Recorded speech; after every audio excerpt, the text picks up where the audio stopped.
Jou, siin Minecraft Man and Woman ja ma täna õpetan teile, kuidas saada tööle Too Many Items moodi Minecraftile.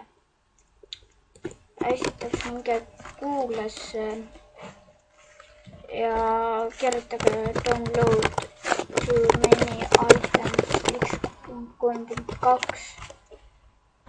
Nii, pange esimene. Võtke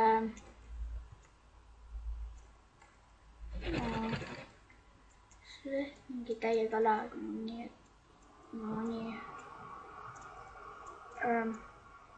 Te saate lisaks seda moodi nagu mängusiseselt välja lülitada O-ga.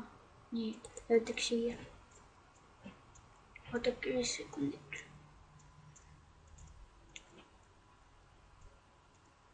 Do you remember what life was like back when you were a little kid? Maybe 5, 6, 7 years old? I remember spending pretty much every afternoon at my grandmother's house.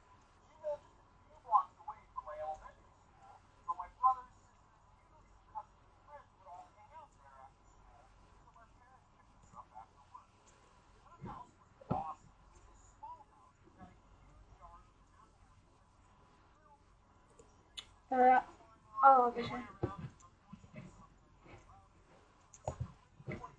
mul on nagu üks teine programm, see on nii, minge Update ja Update siis võtke enter.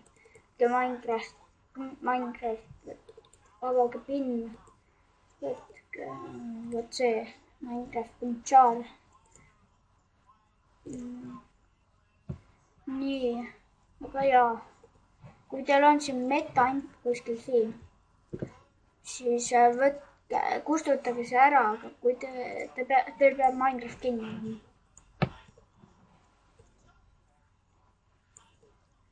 Nii, kopige see siia, nagu lohistage see siia, laske lahti, aga mul see on juba, ma ei tee seda. Nii. Ja kui teil see ei tööta, kui teil on, et kui teil Minecraft ei hakka töö, et must pilt jääb, kui te vajute play offline või niimoodi, siis lihtsalt kustutage PIN folder ära ja avad Minecraftist ja uuesti tõmbame kõike, kas teil kõik teised moodid lähevad. Tore, et vaadata.